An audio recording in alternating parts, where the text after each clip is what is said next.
Tomamos nuestros lugares. Buenos días nuevamente. Qué bendición nos da el Señor de reunirnos todavía con libertad. Y que podamos venir y estudiar su palabra. Estamos estudiando a la luz de la Biblia, ¿qué es la iglesia? Estamos con esta tercera etapa de los 7 mensajes de Jesucristo a 7 iglesias locales que existieron en el Nuevo Testamento y que quedaron registrados estos mensajes aquí en el Apocalipsis para nuestra enseñanza. Son, ya lo comentábamos hace 8 días, 7 iglesias locales, reales, que existieron en tiempos del Nuevo Testamento: Éfeso, Pérgamo, Esmirna, Tiatira, Sardis, Filadelfia y Laodicea. Y a cada una de ellas el Señor Jesucristo les escribe un mensaje directo, personal para cada iglesia, pero esas enseñanzas están también para la iglesia de nuestro tiempo. A todas las iglesias, a las 7, o más bien a 6 de ellas, porque la Odisea fue la excepción, a 6 de ellas le reconoció cosas que hicieron bien, cosas que el Señor Jesucristo les reconoce. 6 de 7.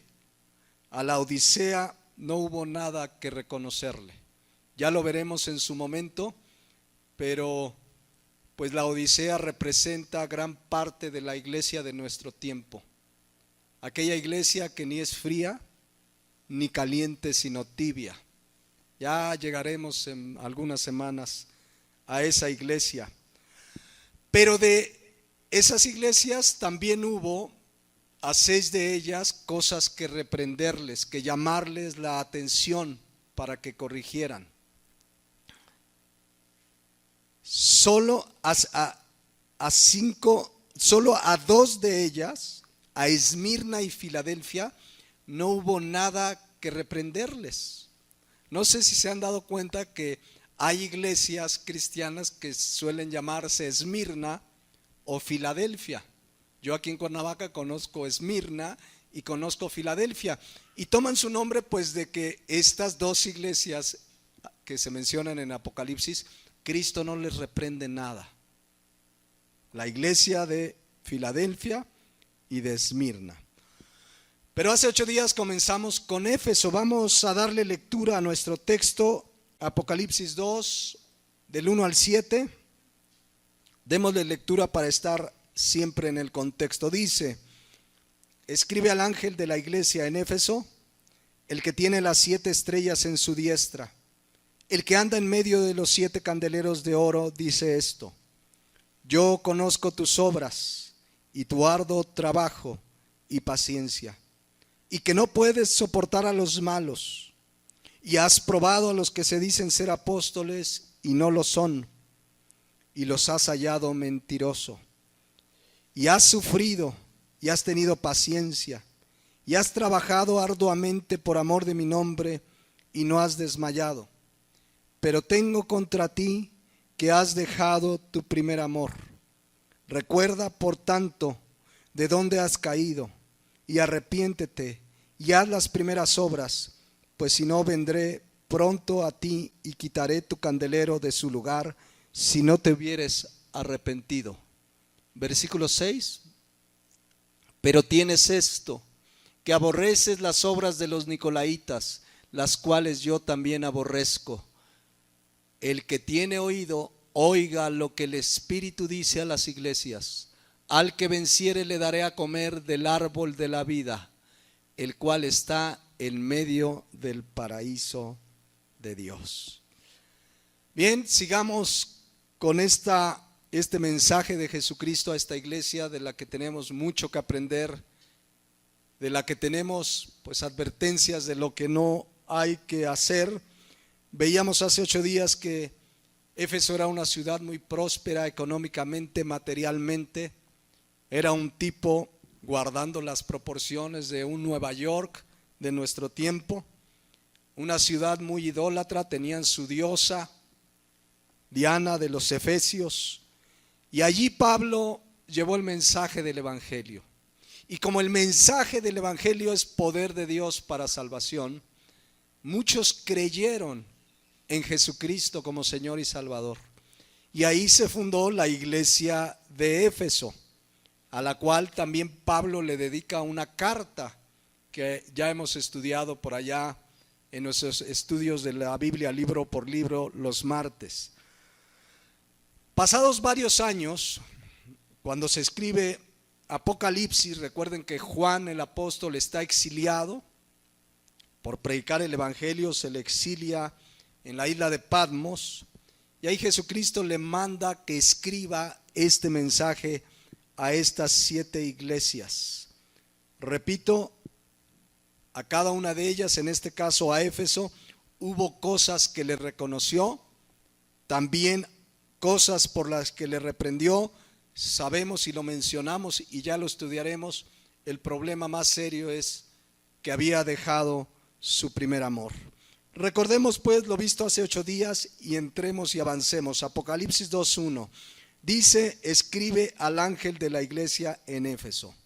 Ya explicábamos y hemos explicado que aquí se refiere al pastor, al primero que Dios le pide cuentas en una iglesia local es al pastor, a los pastores de esa iglesia local.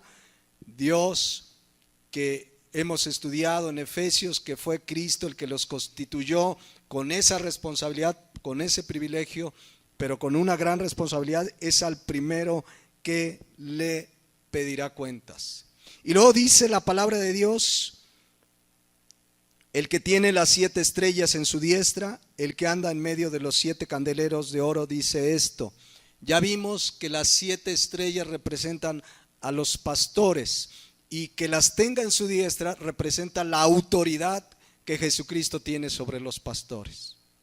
La autoridad que Jesucristo tiene sobre los pastores. Si bien los pastores son responsables de una iglesia local, la cabeza es Jesucristo. Él compró su iglesia con su sangre, es su iglesia, y un pastor no está para hacer en la iglesia lo que se le antoje. Ya la Biblia, que es la palabra de Dios, que es lo que Cristo nos quiso dejar, están las instrucciones claras de lo que el pastor, de lo que la iglesia debe hacer. No tiene el pastor que inventar nada. A ver qué les parece si inventamos algo como iglesia. Ya estudiamos en semanas pasadas cuál es la responsabilidad del pastor. Un pastor está bajo la autoridad de la cabeza, que es Cristo. Por eso nos tiene en su mano, para guiarnos, para dirigirnos, pero para pedirnos cuentas también. También dice: el que anda en medio de los 7 candeleros de oro. Los 7 candeleros representan las 7 iglesias. Cristo anda en medio de su iglesia. Cristo anda alrededor, en medio, vigilando, ya estudiamos esa palabra, a su iglesia. Él ve, Él sabe, Él conoce todo lo que hace su iglesia dentro y fuera del templo, porque fuera del templo seguimos siendo su iglesia. Amén. Entonces, así anda el Señor vigilando lo que se hace en su iglesia. Anda en medio, anda vigilando si el pastor enseña o no la palabra de Dios, que para eso lo constituyó. Si la iglesia atiende la palabra de Dios y la obedece, no hay nada que escape de su control. Él es omnisciente, por eso anda en medio de los 7 candeleros de oro. Ahora mismo todas las iglesias que se están congregando, o en todas las iglesias que se están congregando, ahí anda en medio de ellas Jesucristo. Aquí está en medio de nosotros Jesucristo. Yo les decía hace 8 días, ¿no te da gozo temor, respeto, reverente, saber que Jesucristo, el Señor de señores, el Rey de reyes, está en medio de nosotros? Que esta reunión es por Él y para Él. Esta reunión tiene como propósito exaltarlo, conocerle, servirle, y Él está en medio de la iglesia. Amén. Jesucristo es omnipresente, no hay nada que escape de su conocimiento. Por eso dice Apocalipsis 2:2.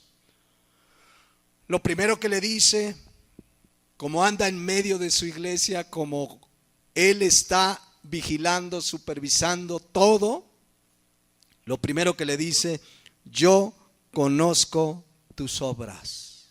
Les decía que esa palabra conocer es una palabra griega, eido, que significa conocer absolutamente todo.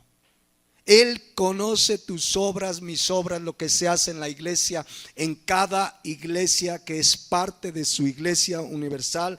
Él conoce todo, no hay nada que podamos hacer en secreto que Él no conozca.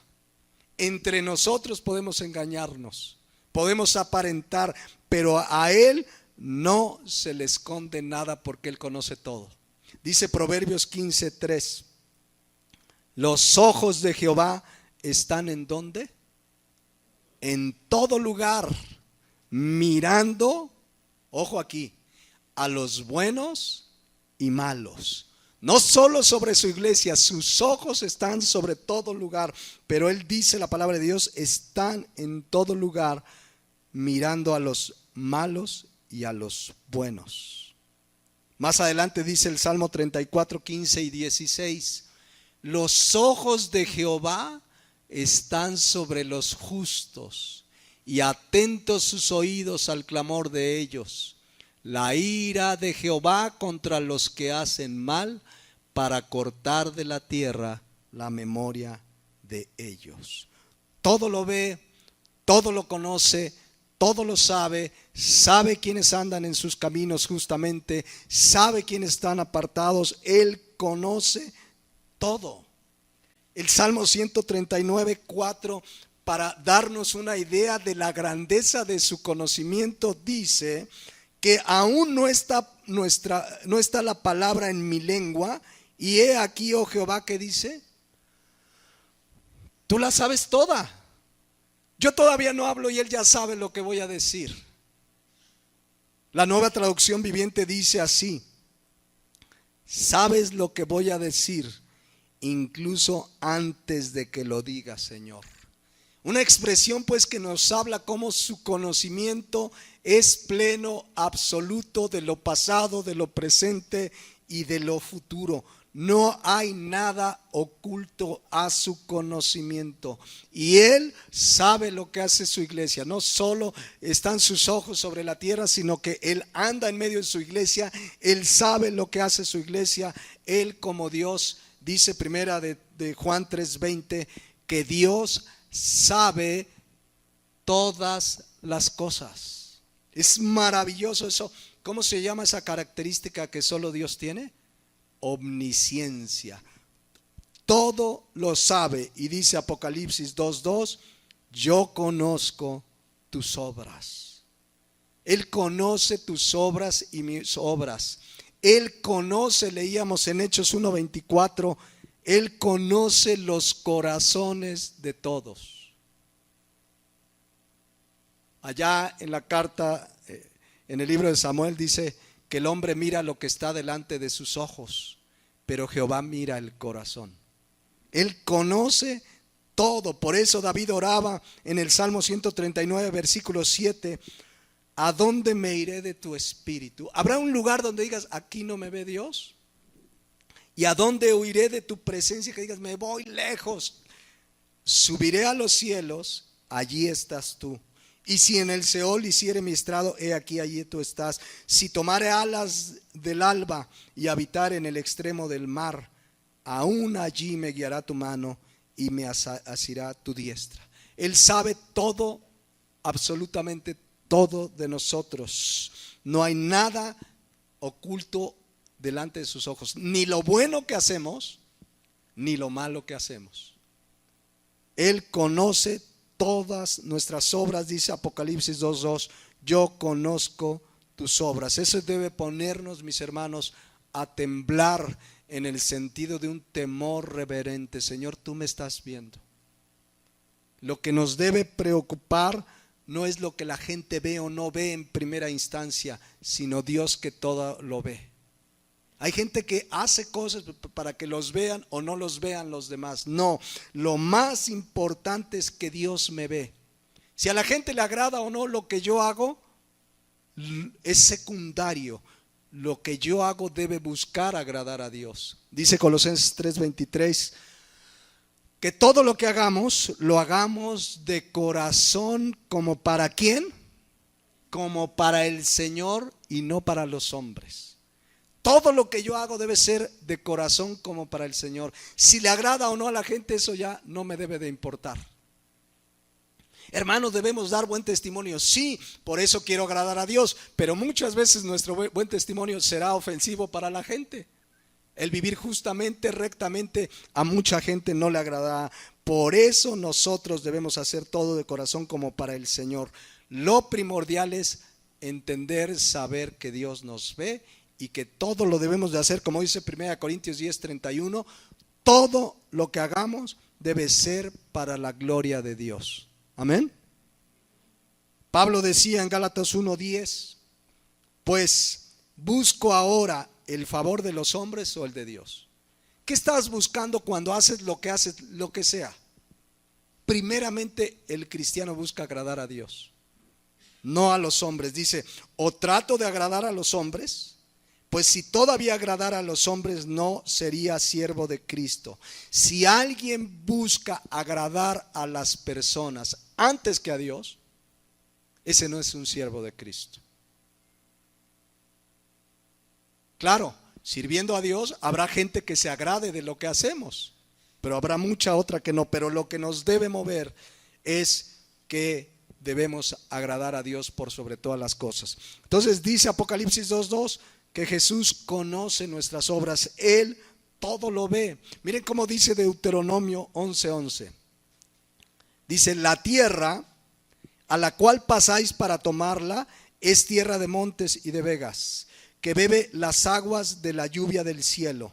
Y vean lo que dice el 12, eso le está diciendo a este pueblo, pero él así ve todo absolutamente. Dice, tierra de la cual Jehová tu Dios cuida, siempre están sobre ella los ojos de Jehová tu Dios, desde el principio del año hasta el fin. No hay un día del año que digas, hoy Dios no vio esto, a Dios se le ha de haber escapado lo que está pasando en Medio Oriente. No, es que Dios quizás no vio lo que está sucediendo en África. No hay nada que Dios no vea, que Dios no conozca. Regresemos a Apocalipsis 2:2, ahí nos quedamos. Y dice que no solo conoce nuestras obras, o porque conoce nuestras obras, vean lo que dice. Yo conozco tus obras y tu arduo trabajo y paciencia, y que no puedes soportar a los malos, y has probado a los que se dicen ser apóstoles y no lo son, y los has hallado mentirosos. Quiero que vean que es muy interesante. A esta iglesia sí hubo algo que reprenderle muy claramente. Pero ¿con qué comenzó Jesucristo? Con el reconocimiento de las cosas buenas que hacían. Qué maravilloso que Dios, que Jesucristo pueda decir y reconocer algo que hacemos correctamente. Él le reconoce a la iglesia de Éfeso las cosas que como iglesia estaban haciendo bien. Y lo primero que le reconoce aquí, ¿qué es? ¿Qué le reconoce? Su arduo trabajo. La palabra arduo es una palabra griega, kopos, que significa gran esfuerzo, trabajo incansable. Implica un trabajo que me hace padecer, incluso sudar, incluso llevarme a la fatiga y al agotamiento. Antes de avanzarle, yo pregunto, ¿cuántos aquí trabajan? Trabajan, tienen un empleo. ¿Cuántos han tenido días de trabajo así arduo, fatigoso, que llegas a la casa y dices, a dormir? que hasta sudaste en el trabajo. Algunos trabajos, no sé, hay algunos trabajos de oficina, quizás no se suda, pero son trabajos fatigantes, cansados, o estar vendiendo, así es el trabajo. Pero déjenme decirles aquí, porque cuando Cristo les dice, yo conozco tu arduo trabajo, se refiere a su trabajo en la obra del Señor. Esta iglesia trabajaba hasta el cansancio en la obra del Señor. A veces llegaban fatigados, cansados, sudando por trabajar en la obra del Señor. Yo pregunto a cada uno y para la reflexión de cada uno de nosotros delante de Dios: ¿cuándo fue la última vez que llegaste fatigado a tu casa? Cansado, a lo mejor hasta sudando porque fuiste a trabajar en la obra del Señor. Cristo le reconoce a esta iglesia. Dice, yo conozco tu arduo trabajo. Él todo lo ve, todo lo sabe. ¿Cuál es nuestro principal trabajo en la obra del Señor? Lo acabamos de predicar, Marcos 16:15. ¿Cuál es? Ir y predicar el evangelio. O sea, trabajamos en la iglesia local. Esta es una iglesia pequeña, no tenemos un espacio propio, no hay muchas cosas que trabajar, pero hay que trabajar en la iglesia local. Pero el trabajo primordial del cristiano es ir y predicar el evangelio. El trabajo primordial es que dice 2 Corintios 5:18 que recién estudiamos, es que Dios nos dio un ministerio, un trabajo. ¿Cuál es? El de la reconciliación, es decir, llevarle a la gente el mensaje del evangelio para que se reconcilie con Dios. ¿Cuándo fue la última vez que por llevar el evangelio, que por cumplir tu ministerio, que todos lo tenemos, trabajaste arduamente? ¿O no lo has hecho nunca? ¿Hemos trabajado arduamente en la obra del Señor? Que apartas tiempo importante de tu día, de tu semana, dices, bueno, yo trabajo en una oficina o yo tengo un negocio y trabajo de tal hora, pero tal día me voy a apartar 3 horas y voy a ver a ese vecino, a esa tía, al que vive enfrente, etcétera, que te apartas tiempo para trabajar arduamente y que a lo mejor llegaste cansado del trabajo secular, porque tenemos que trabajar todos, el que no trabaje que no coma, pero de repente sabes que el vecino está enfermo y dices, le voy a llevar el mensaje del evangelio. ¿Cuándo fue la última vez que trabajamos arduamente hasta el sudor, que llegaste fatigado, pero terminas satisfecho, gozoso, porque trabajar en la obra del Señor es un privilegio? Cristo le dice ahí, yo conozco tu arduo trabajo.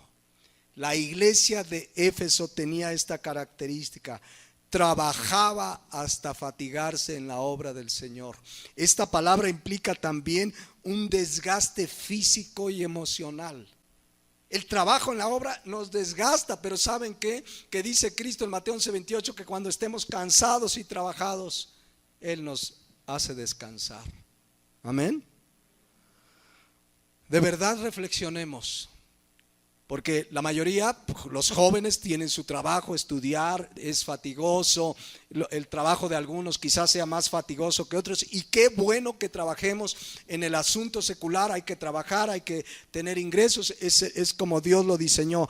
Pero ¿cuándo fue la última vez que trabajaste arduamente en la obra del Señor? ¿Podrá decirte Cristo en esta hora, yo conozco que trabajas arduamente en mi obra? Eso es lo que le reconoce Jesucristo a la iglesia de Éfeso. Yo conozco tu arduo trabajo. Hemos trabajado arduamente, mis hermanos, de verdad. El trabajar en la obra del Señor es urgente. Es urgente llevar el mensaje del evangelio.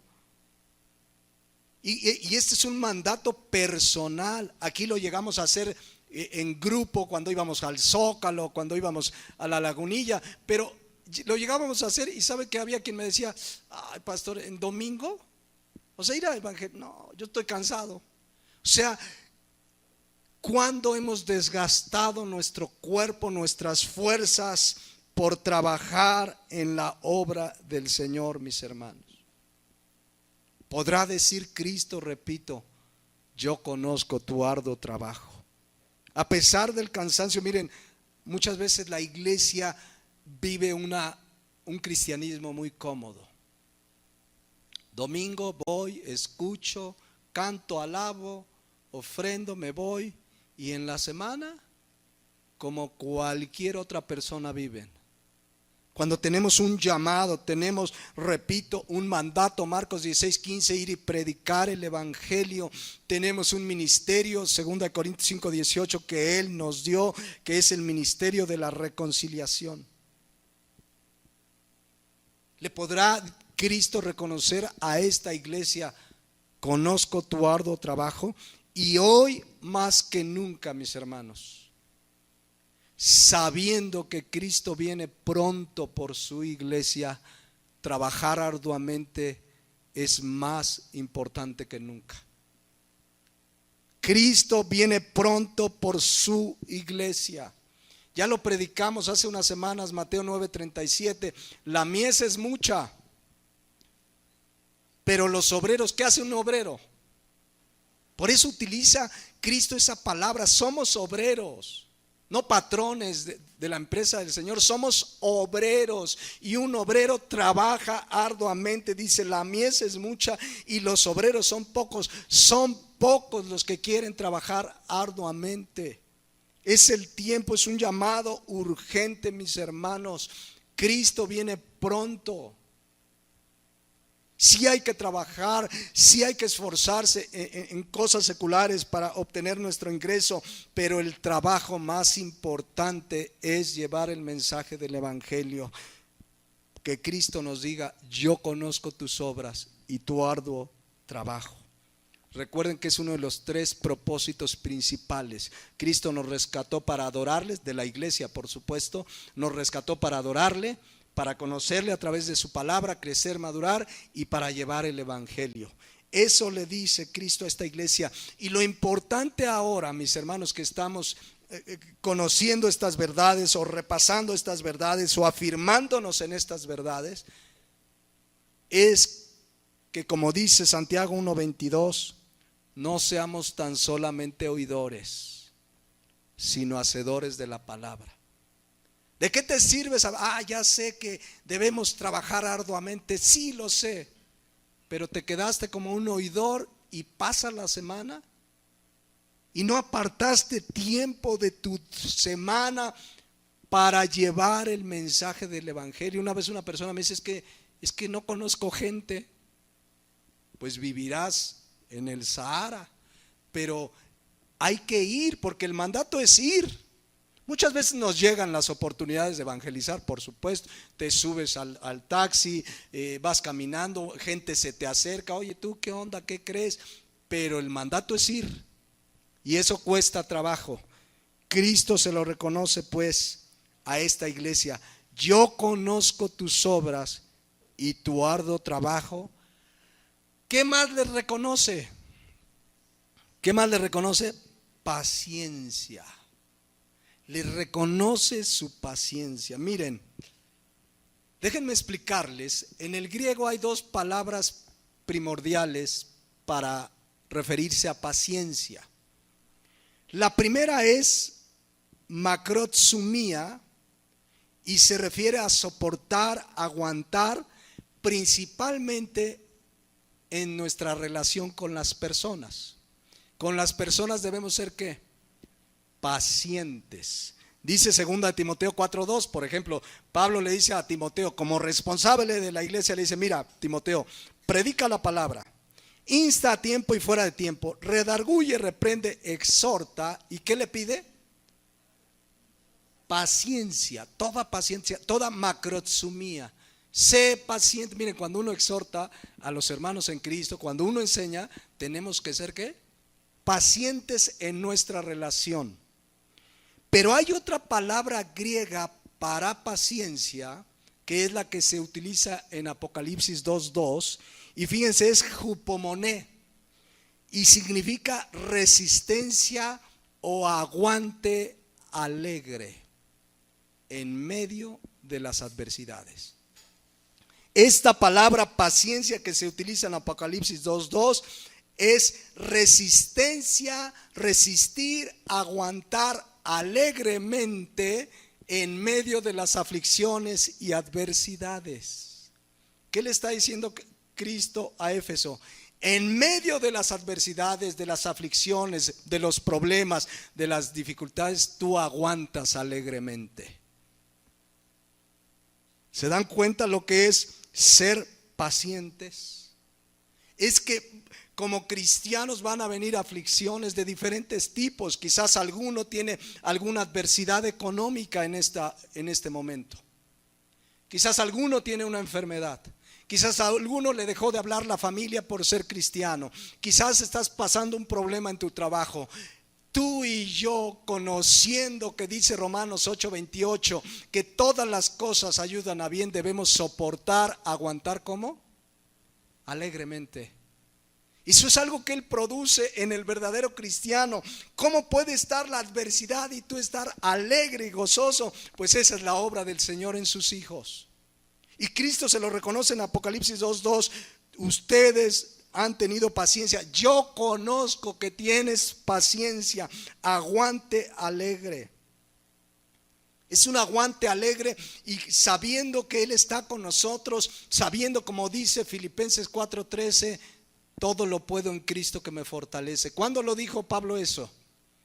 Cuando había pasado escasez en su economía y también abundancia. Él dice, estoy enseñado por todo y en todo, pero termina diciendo, todo lo puedo en Cristo que me fortalece. Esa confianza, ese conocer que Él está conmigo, que Él me fortalece, es lo que hace al cristiano aguantar y resistir la prueba, la aflicción, alegremente.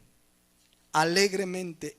Esa paciencia es la que hacía que cristianos del primer siglo, mientras iban siendo llevados a morir a los leones, a las hogueras, iban cantando y alabando a Dios. ¿Qué tenían ellos? Jupomoné, resistencia, aguante alegre. Cuando están apedreando en Hechos 7 a Esteban, él no se estaba quejando. ¿Alguien le han dado una pedrada? Que te descalabraron. Imagínate que lo están apedreando, pero él vio la gloria de Dios y hasta dijo, perdónalos. Eso es paciencia, eso es resistencia, aguante alegre, porque confiamos en Él, en que todo tiene un propósito. Apocalipsis 2:2, Jesucristo les dice, yo conozco tus obras, tu arduo trabajo y tu paciencia, resistencia y aguante alegre en medio de las pruebas, en medio de las dificultades, en medio de las adversidades. Paciencia no es sinónimo de resignación, Porque hay gente que viene en la adversidad, cristianos que dicen, sí, pues no tengo trabajo, pues ya ni modo, me resigno. No, paciencia es aguante alegre. Vas con el doctor y te dices, tienes tal enfermedad, vienes a Cristo, quizás lloras, clamas, oras, pero Él te hace resistir alegremente en cualquier adversidad. No es resignación, mis hermanos. La paciencia, el aguante alegre es algo que Él produce en nosotros porque confiamos en Él. Por eso dice Juan 16:33 cuando nos dice, en el mundo tendréis aflicción. ¿Pero qué nos pide? Confíen. La confianza en Él es la que va a producir en nosotros resistir alegremente, valientemente. Sí, Señor, sí se padece por Cristo, sí hay pruebas, sí hay aflicciones. El cristiano, claro que pasa adversidades, pero el cristiano puede resistir alegremente, porque confía, repito, que todas las cosas ayudan a bien. Esa era la resistencia, el aguante, la paciencia que Apocalipsis 2:2 le reconoce Jesucristo a Éfeso. ¿Cómo estamos enfrentando? Si hoy estás pasando una adversidad, quizás económica, de salud, una prueba por vivir como cristiano, ¿Cómo la estás enfrentando? Porque hay muchos dentro de las iglesias que apenas viene la aflicción, la adversidad, y en lugar de resistir alegremente, dejo de ir a la iglesia. No, soy cristiano y tengo este problema, ya perdí el trabajo. Y lo primeritito, dejan de congregarse, dejan de servir al Señor. Te los encuentras en la calle. ¿Por qué no has venido? No, tengo muchas dificultades. El cristiano debe ser paciente. Eso lo produce el Señor en nosotros, la resistencia, el aguante alegre en medio de las adversidades. Y Cristo se lo reconoce. Apocalipsis 2:2. Yo conozco tus obras y tu arduo trabajo y paciencia. ¿Y qué más le reconoce? Todas son cosas que Cristo le reconoce. Ya veremos la semana entrante dónde entra, dónde le reprende. Pero por lo pronto también le reconoce. ¿Qué le reconoce? Que no puede, ¿qué? Soportar a los malos. Miren, yo estuve estudiando esta palabra ahí en el griego, el contexto, porque de repente alguien de nosotros puede decir: no, yo no soporto a los malos. No, al Chapo Guzmán no lo soporto. No soporto a los asaltantes, a los violadores, no, a los que roban. Y sí, efectivamente, no creo que hasta los inconversos no soportan a los malos. Pero la palabra malos, kakos en el griego, habla de maldad, gente que hace pecado, que peca, que hace maldad. Pero aquí en el contexto, como se escribe en el griego, se refiere a gente dentro de la iglesia que anda en pecado y no se aparta de su pecado. Esta iglesia en este contexto no toleraba el pecado. Es decir, estoy hablando de personas dentro de la iglesia que pecan, y todos pecamos. Y sabemos que podemos venir a Cristo y Él nos perdona. Tenemos un abogado para con el Padre. Pero aquí habla de personas que no se quieren arrepentir. La iglesia no toleraba personas que practican el pecado, personas que están dentro de la iglesia, que hacen mal y se les exhorta una y otra vez y no cambian. Ellos no toleraban a los malos, porque la palabra de Dios nos manda ser, en ese sentido, intolerantes contra quien practica el pecado dentro de la iglesia. Le llamamos a la exhortación: arrepiéntete, apártate de tu pecado. Pero si una persona no quiere, ¿qué debe pasar? Vamos a recordar en Mateo 18 las instrucciones que Cristo da para la disciplina en la iglesia cuando alguien no se aparta de su pecado. Ahí es cuando no debemos soportar a los malos. Fíjense lo que dice Mateo 18:15. Aquí hay instrucciones claras de disciplina en la iglesia. ¿Y qué es lo que le reconoce Cristo a la iglesia de Éfeso cuando le dice que no puede soportar a los malos, a los que andan en pecado y no se quieren arrepentir? Dice aquí: por tanto, si tu hermano peca contra ti, ve y repréndele estando tú y él solos. Si te oyere, has ganado a tu hermano. Comienza Cristo poniendo un ejemplo de algo que puede suceder en la iglesia, ¿no? Un hermano que te hizo algo, te pide una lana y no te la pagó, algo, o alguien que está en pecado y tú lo ves. Dice que lo primero que tenemos que hacer es tratar de arreglar el asunto, ¿qué? Entre nosotros. A ver, hermano, pues, ¿qué onda? ¿Por qué me saca la lengua todos los días? No, ahí va Petrita con Lupita. Oye, Lupita, ya deja de sacarme la lengua. Pues, ¿qué te he hecho? Arreglémonos, mi hermana. Te perdono. Sí, perdóname. Ahí debería arreglarse el asunto, estando tú y él solos, ¿no? Entonces, hablar con la persona involucrada. Si tú sabes que alguien está en pecado, puedes decir: hermano, arrepiéntase. Y lo ideal es que se arrepiente. Y gracias, mi hermano, que me exhortaste y ya me di cuenta. Pero si no quiere reconciliarse, si no quiere apartarse del pecado, si no quiere dejar su pecado, ¿qué debemos hacer? ¿Publicarlo en Facebook para que todo México se entere? Yo me encontré una vez algo en Facebook de dos personas cristianas, no de esta iglesia, que traían un pleito entre ellos y empezaron a publicar su pleito en Facebook, parecía telenovela. Y yo le presté y no me pagó, pues sí, cierto, pero sí te pagué. Y ahí publicaron, en lugar de ir y arreglarse solos. Ahora, si solos no se arregla la situación, vámonos al versículo 16, perdón. Mas si no te oyere, o sea, si no se arregla el asunto, no se aparta de su pecado, toma contigo a uno o dos, para seguir la regla que hace tiempo estudiábamos, que dice aquí, para que en boca de 2 o 3 testigos conste toda palabra. Vas y buscas a 1 o 2 hermanos maduros en Cristo, ¿verdad? No vas a ir por el que recién viene a la iglesia. Hermanito, acompáñenme para ver este asunto. 1 o 2 hermanos maduros en Cristo, si es posible al propio pastor, y van y a ver, mire, Petrita me sigue sacando la lengua. A ver, Petrita, aquí están los hermanos, ¿por qué lo hace? Si se trata de arreglar el asunto ya con testigos.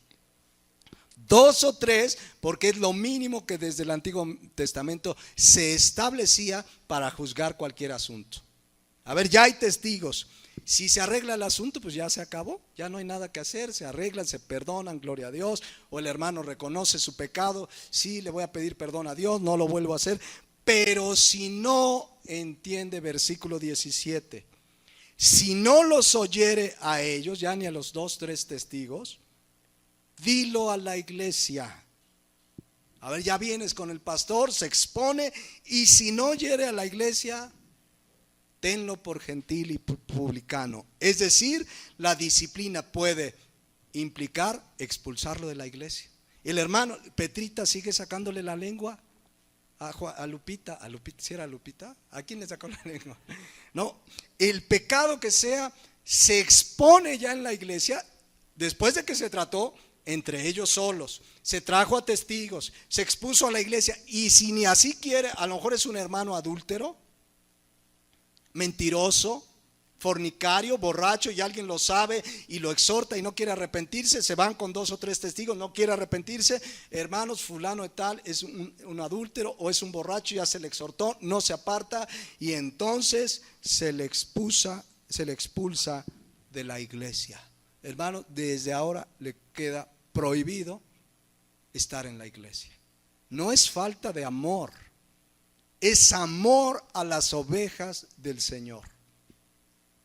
Es amor a la palabra de Dios, que es la que nos pide que primero tratemos de arreglar el asunto. No dice que a la primera cambio ya para afuera el hermano, no, se le exhorta primero directamente con testigos en la iglesia, pero ya si no quiere apartarse, dejar su pecado, entonces sí se le puede expulsar de la iglesia.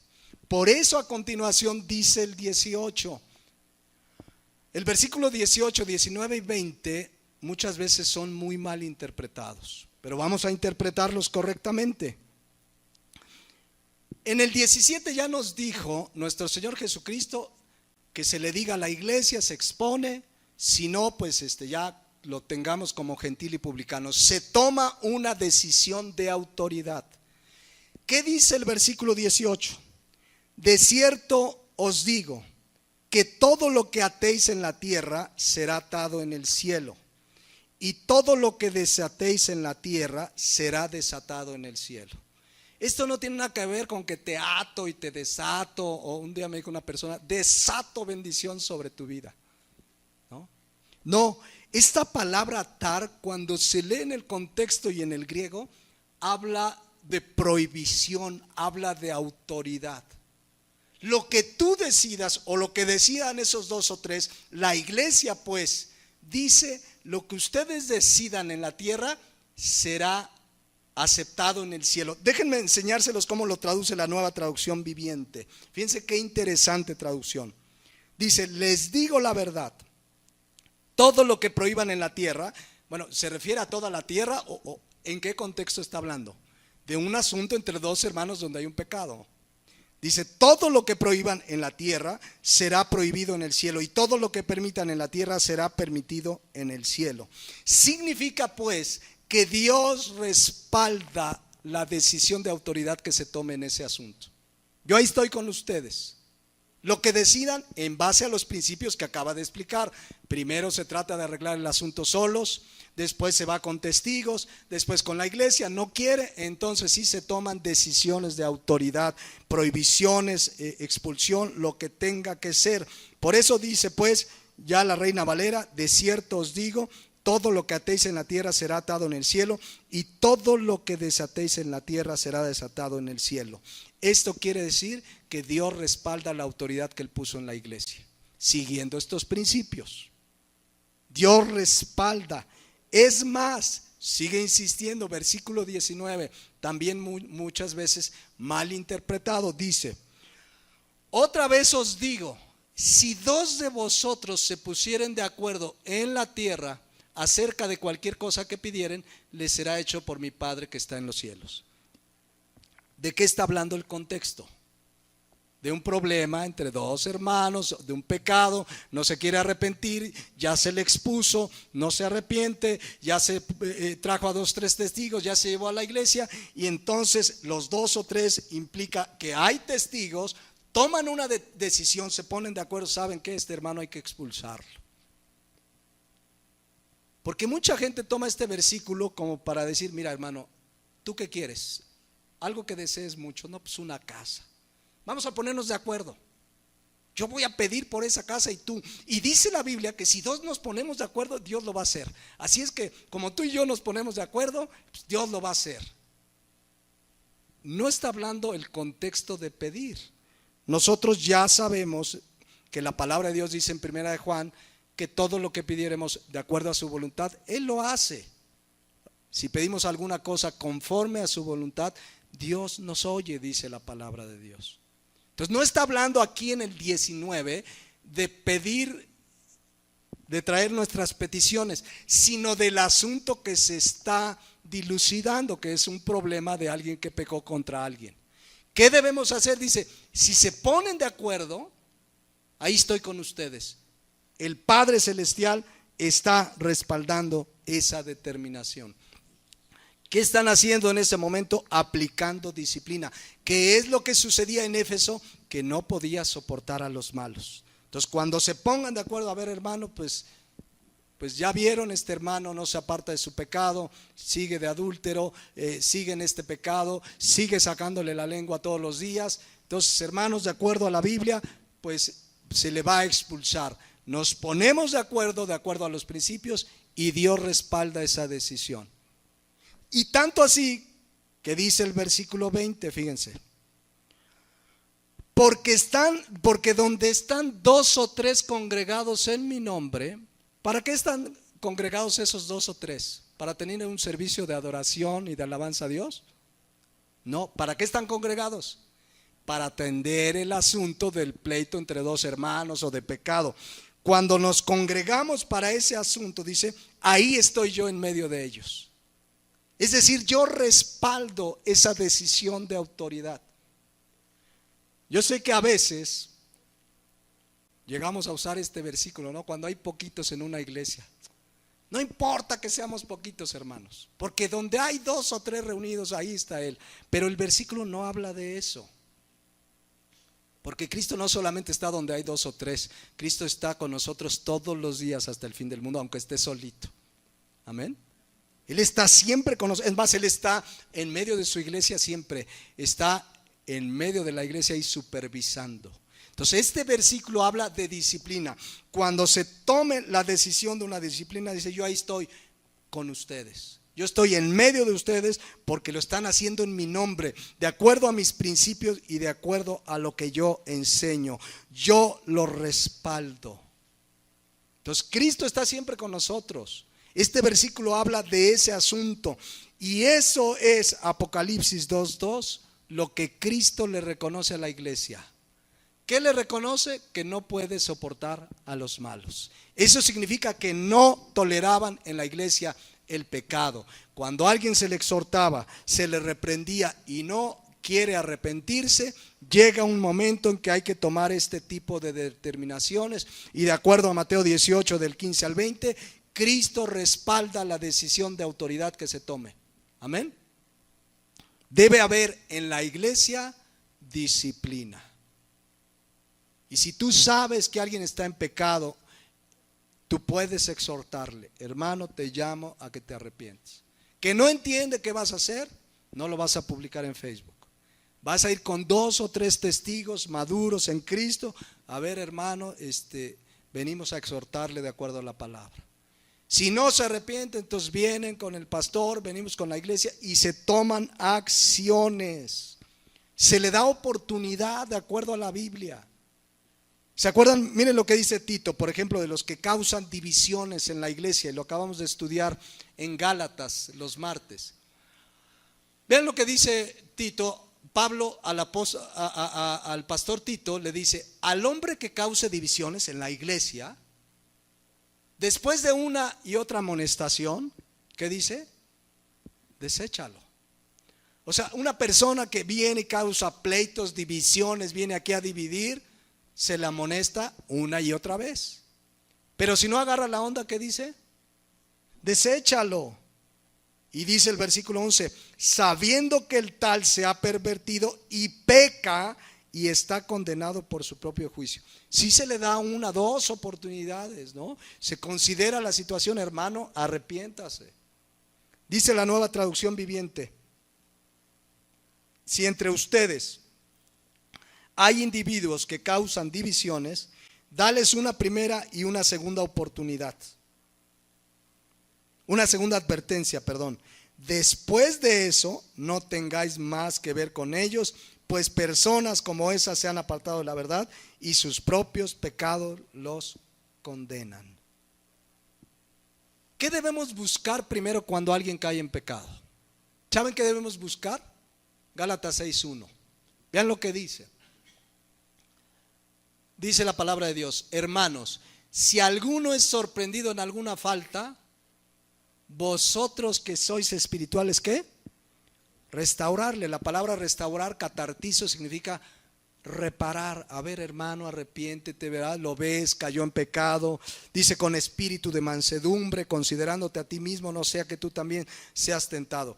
Pero ya vimos, si no se quiere arrepentir, si se le amonesta una y otra, no quiere ser restaurado, se tiene que ejercer la disciplina en la iglesia. ¿Es claro? Y eso, Apocalipsis 2:2, eso se lo reconoce Cristo a la iglesia de Éfeso, que no puede soportar a los malos en la iglesia. Los malos son los que pecan y no se quieren arrepentir. Y ahí no debe haber tolerancia. Después de una otra amonestación, se trata el asunto, no tenemos que soportar, porque Dios nos ha llamado a santidad. Amén. Por último, por hoy, ¿qué más le reconoce Cristo a esta iglesia? Dice: yo conozco que has probado a los que se dicen ser apóstoles y no lo son, y los has hallado mentirosos. ¿Saben qué le está reconociendo? Que tenían discernimiento para distinguir quién era un verdadero ministro del Señor y quién no. Se lo reconoce, dice: yo conozco tus obras. Bueno, yo conozco, me voy a saltar hacia esto último, que has probado a los que se dicen ser apóstoles y no lo son, y los has hallado mentirosos. Fíjense lo que dice: que has probado. ¿Qué tenemos que hacer con un ministro del Señor? Probarlo. Es una palabra griega, peirazo. Les he explicado que esa palabra de origen se refería a un líquido para determinar si un metal, y doquimazo también, si un metal era bueno o no. Le echaban el líquido, no sé yo de química, pero de alguna manera si se manchaba, creo que no era. ¿Cuál es la manera de examinar si un ministro es un genuino ministro del Señor o no? ¿Cuál es la manera de examinarlo? A través de la palabra de Dios. Este es el filtro. A ver, ¿eso que está enseñando está en la Biblia? ¿Cuántas veces te ha pasado que quizás te invitan a una reunión, a una boda de unos hermanos? Ya me invitaron a una boda, y vas y te das cuenta que el predicador que invitaron, pero ni la Biblia abre. ya uno, como está creciendo y madurando en la palabra, ya uno hace peirazo, empiezas a examinar, este cuate ni está predicando, este no es pastor, ¿no? A lo mejor te le dices al que te invitó, oye, hubieras invitado a un pastor. El cristiano debe probar a los que, ya no hay apóstoles, pero a los que se dicen ser ministros y no lo son, porque dice que los había hallado, ¿qué? Mentirosos. La palabra mentiroso es la palabra pseudes, de donde viene la palabra pseudo. Hay muchos pseudos pastores, pseudos predicadores. Tenemos que probarlos con la palabra de Dios. Si en tu iglesia, en la iglesia que vas, de repente el Espíritu Santo te empieza a inquietar, eso que está enseñando el pastor me suena raro, pues vente a examinar en la Escritura a ver si es un ministro del Señor o no. Termino con esto, miren, justamente a la iglesia de Éfeso, porque ¿a quién le está reconociendo esto Jesucristo? A la iglesia de Éfeso. Cuando Pablo, como ministro del Señor, establece la iglesia de Éfeso, ¿saben una de las cosas que más les insistía? Era advertirles contra los falsos maestros. Vamos a leerlo en la Biblia. Hechos 20:28 se da justamente con los líderes de la iglesia de Éfeso, de la iglesia que se había establecido 3 años atrás. Ahí pasó Pablo 3 años estableciendo varias iglesias, entre ellas Éfeso. Y escuchen lo que dice. Les dice Pablo, tiene al liderazgo de la iglesia: por tanto, mirad por vosotros y por todo el rebaño que el Espíritu Santo os ha puesto por obispos para apacentar a la iglesia del Señor. Todo eso ya lo hemos estudiado, la cual él ganó por su propia sangre. Versículo 29. Porque yo sé que después de mi partida entrarán en medio de vosotros lobos rapaces que no perdonarán al rebaño. Y dice versículo 30, y de vosotros mismos se levantarán hombres que hablen cosas perversas para arrastrar tras sí a los discípulos. ¿Qué le está diciendo Pablo? Cuidado con los falsos. Vienen lobos con piel de ovejas. ¿Saben cuánto tiempo hizo esto Pablo con ellos? Versículo 31. Por tanto, velad, acordándonos que, ¿qué dice? Por 3 años, de noche y de día, no he cesado de amonestar con lágrimas a cada uno. Dentro de las cosas que le amonestó está lo que dicen los versículos que acabamos de leer. Cuidado con los lobos. 3 años ahí Pablo. Hermanos, ya me voy. Tengan cuidado con los lobos, son así, así. Escudriñen las escrituras, yo me lo imagino exhortándoles y dándoles la palabra. 3 años advirtiéndoles.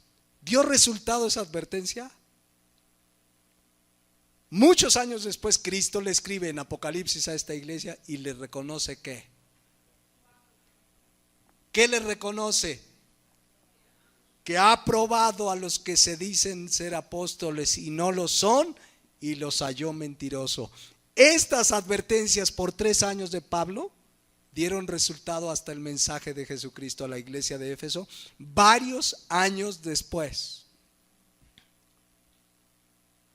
Vale la pena. Un verdadero ministro del Señor debe advertir continuamente. No significa que todos los domingos está uno y esos falsos, no, pero continuamente un ministro del Señor debe estar advirtiendo de día y de noche. Hermanos, cuidado, están surgiendo nuevas doctrinas, están surgiendo nuevas enseñanzas apartadas de la palabra de Dios. Cuidado, y le ponemos ejemplo. Eso debe hacer un ministro del Señor, advertirles. Nunca dejaremos de advertir, porque ahora justamente estamos viviendo los tiempos más peligrosos por estos falsos y engañadores. ¿Me explico? Quizás alguien diga, no, pastor, ya no nos hable de eso. Pablo por 3 años, los 3 años que estuvo, de día y de noche, cuidado, vienen lobos con piel de ovejas, cuidado. A lo mejor alguien dijo, ya Pablo, dinos algo motivador, ¿no? Pero yo prefiero que como Apocalipsis 2:2 Cristo me diga, qué bien que has probado a los que dicen ser apóstoles y no lo son. Qué bueno que le enseñaste esto a la iglesia. Aunque algunos, ¿verdad? Algunos se llegan a enojar. Pero eso es lo que debemos de hacer como Pablo en Hechos 20:31, los ministros del Señor. Advertirles, porque cada vez son más engañadores, más astutos en engañar. Por eso dice la palabra de Dios que engañarán, si fuere posible, aún a los escogidos. Esa es la labor pues del pastor, y así le reconoce. Vamos a terminar por hoy. Apocalipsis 2:2. Vean lo que le reconoce Cristo. Yo conozco tus obras, tu arduo trabajo, tu paciencia, que no puedes soportar a los malos, y has probado a los que se dicen ser apóstoles y no lo son, y los has hallado mentirosos. Y versículo 3, y has sufrido, y has tenido paciencia, y has trabajado arduamente por amor de mi nombre, y no has desmayado. Eso lo vamos a ver en 8 días. Vamos a despedirnos ahora en oración. Y miren, hagámoslo meditando en lo que hemos visto hoy. Lo primero que vimos es que Cristo le reconoce a la iglesia de Éfeso su arduo trabajo en la obra. Meditemos, hermanos, ya Cristo viene pronto, el tiempo está muy cercano. Hemos trabajado arduamente en la obra. ¿Cuánta gente ya estás pensando en ella que tienes cerca, que has visto y que no le has compartido? Ve, tómate tiempo, deja de hacer algunas cosas superfluas y que no tienen importancia, y ve y compártele. Compartamos el evangelio, vayamos y prediquemos, trabajemos arduamente. Es el llamado de Cristo a su iglesia, y eso se lo reconoce a la iglesia de Éfeso. Reconocerá Cristo que en esta iglesia cada uno de nosotros trabajamos arduamente. También Cristo le reconoce a esta iglesia su paciencia, su aguante alegre, su resistencia alegre en medio de las adversidades. ¿Qué estás pasando hoy? ¿Alguna aflicción, alguna prueba, un problema económico, de salud, de trabajo, familiar? Confía en el Señor, va a ayudar para bien. Resiste alegremente, no con resignación, sino con alegría, sabiendo que todas las cosas ayudan a bien. Esa es la paciencia que Cristo le reconoce a Éfeso. También le reconoce que no puedes soportar a los malos. Si tú sabes de alguien que está en pecado, debes ir primeramente tú y él solo y exhortarle y llamarlo al arrepentimiento. Somos una familia en Cristo. Si tu hermano está en pecado, ve y repréndele estando tú y él solo. Y si no, llama a 2, 3 testigos. Y si no, tráelo a la iglesia, informemos al pastor y hagamos lo que la Biblia dice, lo que Cristo dice que debe de hacer su iglesia, porque es su iglesia y por amor a Dios debemos obedecer.